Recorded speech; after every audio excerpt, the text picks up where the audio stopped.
Почитувани пријатели, би сакал да споделам една прекрасна вест со сите вас.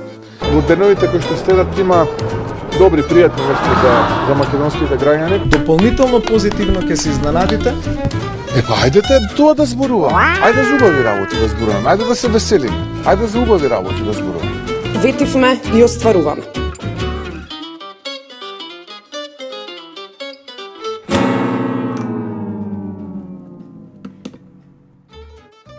Добро вечер, гледате Среќни вести на Инфомакс.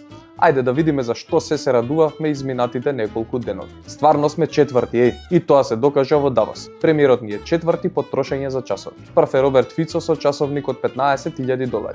Втор е Доналд Трамп со часовник од истата сума. Трет Фридрих Мерц со $8,000, а четврт како нашата економија е и нашиот Христијан Мицкоски со $6,900 или 14,5 минимални плати. Добро, има лидери што си носат часовници од $80, ама па мора да сме меѓу првите земји во нешто. Браво премиере, оставете ги овие зли јазици, нека си зборуваат. Например, нашиот премиер има 69 пати поскап часовник од премиерот на Канада Марк Карни. За споредба, минималната плата таму е околу €2,000, а кај нас е уште околу 400. Еве и неговата партија го пофали. Бил во бизнис секторот, во делот на енергетиката и имал добро заработен. Претходно викаше дека живее од професорска плата, ама тоа било тогаш. Сега друго е. А еве да речеме, како си поминал премиерот во Давос и што договорил за Македонија и граѓаните. Да речеме на самата свечена вечера, каде што исто така јас бев поканет и дел од тие 500-600 гости, со мене на маса беше, да речеме, главниот извршен директор на Гленкор. Потоа господинот Џо Донован, кој што беше поранешен главен извршен директор на AT&T, најголемата американска телекомуникацијска компанија, сега е член на бордот на директори на Lockheed Martin. Хауер Латник беше, да речеме, секретарот за економија на Соединетите американски држави. Лево од мене беше австријскиот канцелар Кристијан Штокер, директорката на Интерпол и така натаму. Јас не бев статиста таму или по ходници да барам селфи со учесниците на Давос, туку бев активен учесник на 3 панели. И морам да кажам, бидејќи беа четам хаос, штета што не можеме да ги објавиме на моите говори, но сите беа проследени со аплауз со страна на присутните. Кој јасно само за Давос, кои проекти, колку и од кога да почнеме да очекуваме реализација на проектите, затоа што имавте истрпен одговор, ама ништо конкретно. Да, бидете трпеливи, еден по еден проект ќе ги дознае македонската јавност. Превозниците протестираат затоа што државата навремено не ги подготви за влезот во Шенген, кој сега ќе ги третира исто како туристи.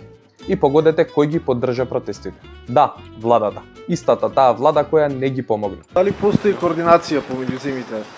Да. Јас зборував во петокот со министерот за транспорт на Грција, без разлика што Грција не е дел од ова група на Западен Балкан, директно е афектирана, затоа што ако не ги користат Македонија и Србија не можат нити да увезуваат, нити да извезуваат по патен сообраќај. Во среда ќе одам во Загреб да се сретнам со министерот за транспорт и вице-премиер на Хрватска, значи со уште една погранична земја на регионот, а секако ќе се обидам да искомуницирам и со останатите земји. Во Бугарија, за жал, нели сега повторно има техничка влада, но ќе се обидам и таму да направам контакт. Зборувам за земји кои што се членки на Шенгена, ни се директни или индиректни соседи, како и можеле да прават дополнителен притисок. А инаку, оваа наша четврта економија може да доживее колапс. Не го тврдам тоа јас. Си го кажа самиот министер за транспорт. Дури и самиот тој замина на граница да протестира. Јас мислам дека дури нашето општество не е свесно пред каков економски колапс може да дојде државата ако ова не се промени. Значи може до толку е фрапантно. Да. Добро, меѓу тоа да се... Еве, премиерот вели дека министерот Муцунски разговара на оваа тема. Уште од септември месец ова прашање е на дневен ред во рамките на нашите разговори со Европската комисија. Министерот за надворешни работи и надворешна трговија е задолжен од страна на владата да разговара за ова прашање. Нели бевме силна економија, нели бевме добри, како тоа сега ни се заканува економски колапс? Власта се фали дека ќе стави крај на злоупотребата на институцијата вршител на должност. Ама тогаш, кога мандатите на овие сите досегашни ВД директори ќе поминат. Дури тогаш ќе имало поостри одредби во законот за висока раководна служба. До тогаш ќе имаме еден куп ВД директори, како до сега. Да, точно е. Бидејќи ги Меѓутоа, првиот споменавте, чекор. ги споменавте праксите кои што треба да ги прекинат овие закони, тие пракси на големо се присутни и сега. Кои пракси? Вработување по партиски клучеви, измена на закони за да можат одредени лица да се смалат критериумите да станат директори, именување на континуирана злоупотреба на функцијата ВД директор. Тоа го има и сега.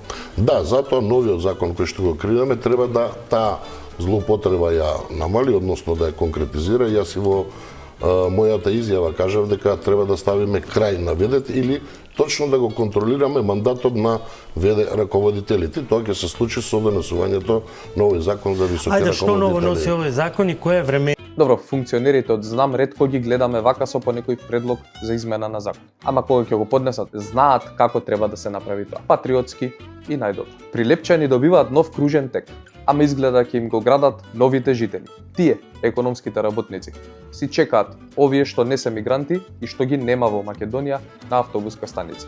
Еве, видете.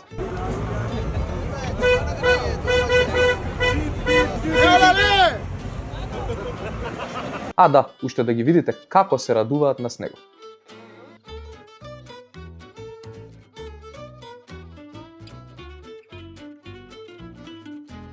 Не, нема ништо лошо во тоа, туку немаме ние невработени во Македонија, па затоа ги носиме овие економски работници. А докаде сме со минималната плата? И со неа сме четврти. Пак ни се потпали автобус во Скопје. Не е нов, уште ги чекаме тие. И погледнете како мораше да го гасне возачот, за да не се случи голем пожар.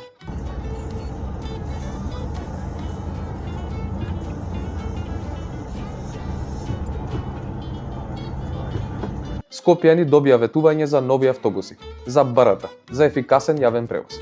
Ама додека не се случи тоа, снаоѓајте се и возете се во автобусите. Стварно се безбедни. Може има понекој пожарче, ама ништо страшно.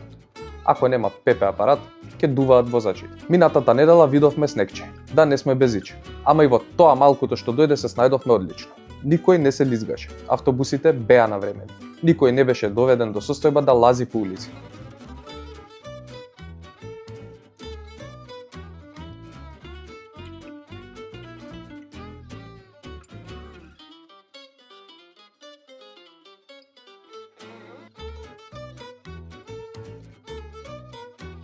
Добро бе, како не ви е срам? До лазање не дотеравте? Со еден снег од 3 сантима не можете да се справите?